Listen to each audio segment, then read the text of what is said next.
শুধু গোপালগঞ্জ নয়, সারা বাংলাদেশে এখনো সেই ছাত্র শ্রমিক হত্যার সাথে জড়িত সন্ত্রাসীরা এখনো ঘাপটি মেরে আছে। তাদেরকে অনতিবিলম্বে গ্রেপ্তার করতে হবে এবং তার পাশাপাশি আমরা বাংলাদেশের দেশপ্রেমিক জনগণকে বলবো, যেখানে সেই সন্ত্রাসীরা আছে প্রশাসনকে খবর দিন।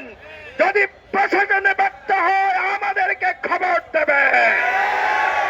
আমরা বাংলাদেশে যদি এখনো সেই পতিত সরকারের সন্ত্রাসীদেরকে যদি বাংলাদেশে পুনরায় যদি কোনোভাবে আবার স্টাবলিশ হতে দেখি, এটি বাংলাদেশের মানুষ আর মেনে নেবে না।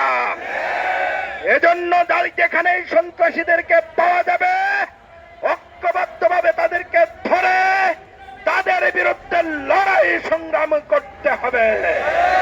সংগ্রামী বন্ধুরা, আপনারা জানেন 19 জুলাই ঢাকা সৌরওয়াদী উদ্যানে এক ঐতিহাসিক জনসভা অনুষ্ঠিত হবে ইনশাআল্লাহ।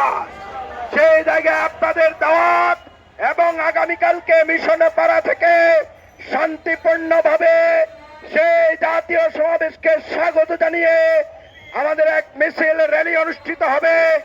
আপনারা বাদ জুমা সেটিকে সফল করার জন্য নারায়ণগঞ্জের সর্বস্তরের লোকদেরকে আমরা দাওয়াত দিচ্ছি। আশা করি আপনারা আমাদের সাথে অংশগ্রহণ করে আগামীর বাংলাদেশ বিনির্মাণের জন্য সবাই মিলে আমরা ঐক্যবদ্ধভাবে ভূমিকা রাখবো ইনশাআল্লাহ। দল মত নির্বিশেষে আমাদের মধ্যে আর কোনো অনৈক্য হোক, ফাটল হোক, এটাকে আমরা চাই। আমরা ঐক্যবদ্ধভাবে বাংলাদেশকে গড়ে তুলবো ইনশাআল্লাহ। সবাইকে ধন্যবাদ। ওমা আলাইনা ইল্লাল বালাগ। আসসালামু আলাইকুম ওয়া রাহমাতুল্লাহি ওয়া বারাকাতুহু।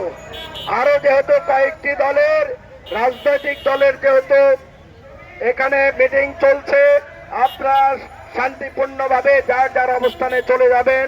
তারা তাদের প্রোগ্রাম করুক, আমরা আমাদের প্রোগ্রাম এরই মাধ্যমে শেষ করলাম। ওয়া মা আলাইনা ইল্লাল বালাগ। আসসালামু আলাইকুম ওয়া রাহমাতুল্লাহ।